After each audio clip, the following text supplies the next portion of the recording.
late night broadcast. There's a lot going on. We can see the aurora lights all the way down here. I think they can see them all the way down to New Mexico, and God only knows how other far that you can see them. So this was a major storm that was coming in tonight.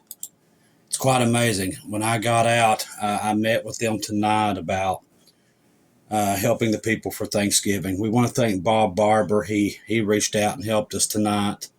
God bless Bob Barber and what he does in this community with Feed My Sheep. They don't get half the credit that they need to. They're just so amazing. Of all the people they reach out and help, we just love Bob. He's one of my favorite watchmen of all time. And God bless him for all that he does. I met with them tonight, and I didn't feel well. Keep me in your prayers, please. I don't know if I'm being spiritually attacked. I really don't. I just don't know what it is, but I don't feel well. I don't know if it's these CMEs. I mean, I truly just don't know at this point. But I was down there, and I got real sick, but I toughed it out, and it was not easy. And I'm feeling it now. I had to come home and lay down. And when I laid down, remember I told you that dream I had about the beaver moon and the snow on the roof? I had something very similar again, to where I saw snow, and I saw my mother, and she said, she was talking to me. Usually when I dream about my mother, it's like she's disappeared and I could never find her in my dreams. That's usually sometimes the way it goes. And them dreams are tough. Gosh, they're tough. But I saw her. She was wearing white. And I said, you know what? She's not going to notice me, so I'm not going to look. But she did notice me, and she said, Chris, I'm on my way back. Then I woke up out of that dream. But that happened to me this evening, because when I came back, I didn't feel good. But through family members, I want to thank every one of you that donated through PayPal and bought me coffees tonight, and Vimo, Cash App, because we are going to be able to feed around 250 people come Thanksgiving. Tonight, I still haven't got the diapers taken care of in these other counties. I'm working on that right now as we speak. Right now, we're trying to catch other multiple families up. We're in the field. We're not stopping. Even as bad as I feel, we're not stopping. We're constantly out there getting things done. But we are going to be able to give away turkeys to the poor.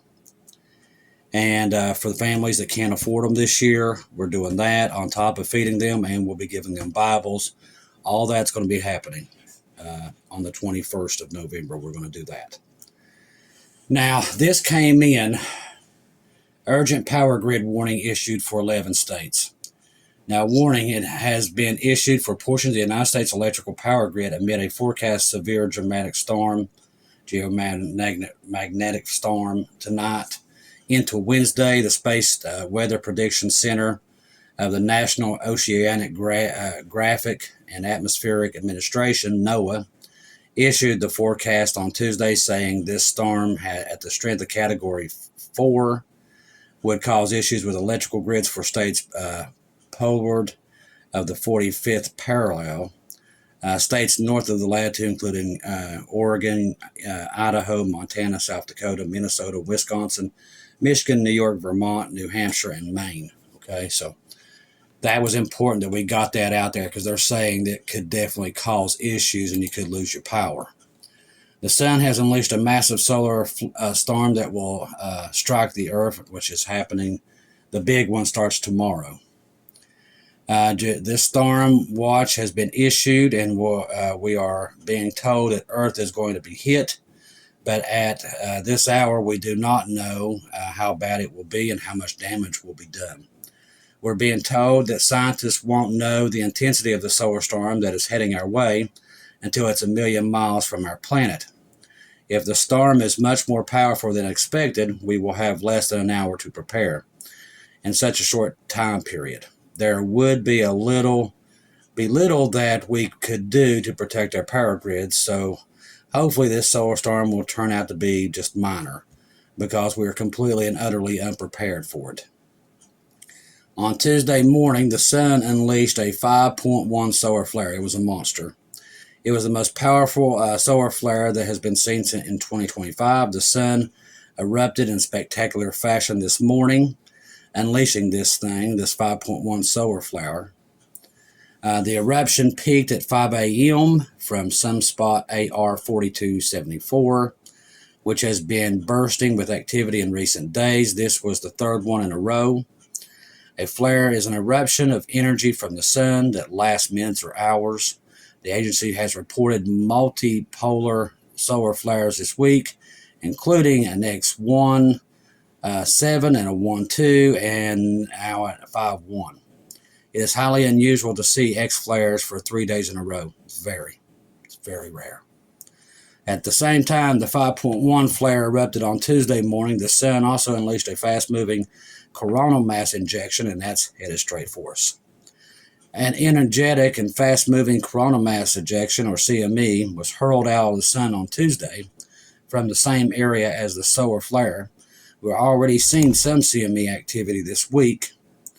Let's see, when CMEs, essentially sun burps off plasma and magnetic material hurled into space, interact with Earth's atmosphere, they cause these storms. To say that this is a fast-moving is quite an understatement in my opinion. We're being told that the material from the coronal mass ejection is moving in our direction at a speed of 1,400 miles an hour. It's a blistering pace.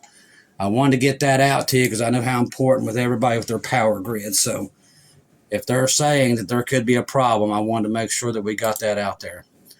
Now, this came in tonight. Now, I know we're going through a lot, but it's saying right now that the House Democrats are going to try to keep the government shut down one way or another. I don't know how. They're vowing to try to do it. Just going to throw that out there. But Jeffries is one of them, vows to oppose the deal to reopen the government. So the Democrats in the House are going to try to do whatever they can to make sure the government doesn't get turned back on. Just want to let that know. That's come out tonight. They've made it very clear that they're going to try their best to make sure the government does not start back one way or another. All right, the U.S. Gerald Ford Strike Group enters the U.S. Southern Command area. That's happened, I guess, tonight. The U.S. Navy announced its entry into the U.S. Gerald R. Ford Carrier Group in the Southern Command area. The deployment aims to strengthen capabilities against narcotic trafficking, which has nothing to do with this. They keep using that lie, but it has nothing to do with it. They're going after their oil fields. The group, comprising of 4,000 personnel and multiple air and surface assets, integrates with existing joint forces to enhance the detection, monitoring, and disruption of illegal activities. The only illegal activity is what they're getting ready to plot. Trust me, that's what they're doing. But, you know, it's not our military. It's our president and what they're doing. They're going after their oil fields.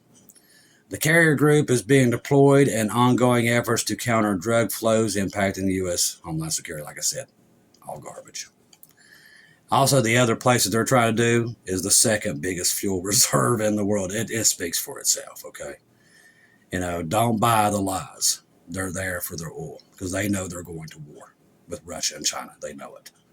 They know it's here. They know it's close.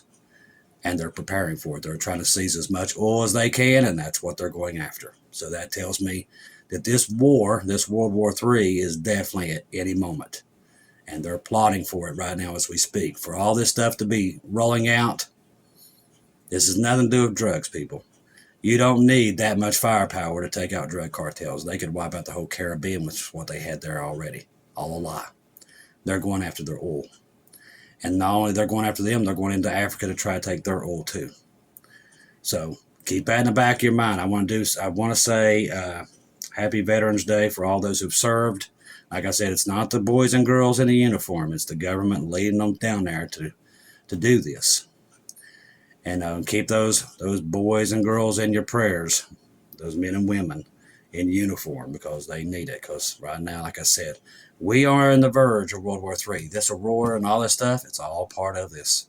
That's why we tell you to keep your eyes on Jesus, because I'm telling you, we're so close. Now that we find out the Democrats are really going to try their best to shut that down in the House. I don't think that they can, but just to know that they're going to try is something else. Trump deploying U.S. military to Damascus, Syrian air base. Now, this comes out tonight, too. The White House is preparing to deploy the United States military to an air base in Syrian capital, Damascus, to help shore up the potential security between Syria and Israel. U.S. President Donald Trump is currently brokering, according to a new report. Now, Washington has, Washington has, I don't know what that word is, its relations with Damascus since the fall of Bashir and the crumbling of the Iran-allied regime. The country's new president, which I told you how many people that guy's taken out there, Christians and Jews, is due to meet Trump in the White House. That's already happened. A historic first for a Syrian president of state. U.S. in June lifted long-standing sanctions on Syria and positioned the United Nations Security Council to remove all these measures against them. The U.S. is planning to use the base to keep an eye on possible agreements between Israel and Syria, Reuters reported, citing 6 sources familiar with the preparations at the facility. It is not clear which side is referred in the report, nor how many U.S. troops will be involved. Also, they're also planning now a base also in the Gaza Strip. So all these things happening all at one time. Over 50,000 jobs in the U.S. may have been lost in the month of October. And you're starting to see this across the board of all the reports we're getting of people needing help.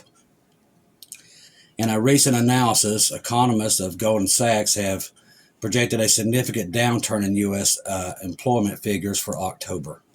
The forecast highlighted ongoing challenges in the labor market influenced by both organic job growth trends and specific government policies. According to the report, the U.S. non-farm payrolls likely shrunk 50,000 in October. The bank's job growth tracker indicated a slowdown, registering only 50,000 new jobs in October itself, down from 85,000 in September. However, the modest growth was more than an offset by the impact of government's deferred resignation program, which is expected to reduce payrolls by approximately 1,000 positions.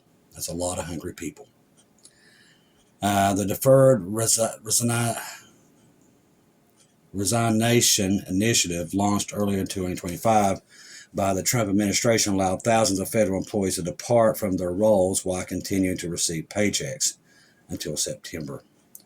As the report explains, the Trump administration program was launched earlier this year. It allows thousands of staff to leave the government and keep their paychecks. The policy, designated to facilitate workforce transitions, has now contributed to a sharp contraction in its official employment data as they deferred exits of formerly recorded. Also, we're seeing this all across the board through FedEx, UPS, Amazon, the list goes on and on of people letting people go. We know it because we start seeing the influx of people asking for help and that they need. So that's why we see all these things happening, and we're trying to reach out and help all these people. And like I said, they asked me tonight because they was overwhelmed. They're like, what do we do? And I'm like, well, we just take it one step at a time. That's all we can do is try to, we can't save the world, but we can try to help as many people as we can. And that's what we're going to do. We're going to try to help as many people as possible that we can. And without people helping us through PayPal and everything, there's no way we can do it. So God bless you all that's making all this possible. Trust the gospel. 1 Corinthians 15, 1-4. Jesus died on the cross for our sins, past, present, and future. He died, was buried, rose again on the third day, according to the scriptures. Trust in Jesus and Jesus alone. Confirm everything through him, ladies and gentlemen. Do not take your eyes off of him. These auroras should be telling you something. How close we are. Look at it like a beacon. You have the bat signal. Well, you're seeing the Jesus signal. Because I'm telling you, he's that close. The world is falling apart so quickly. Before, you never saw stuff like this. This year, all of a sudden, this stuff is happening all the time now.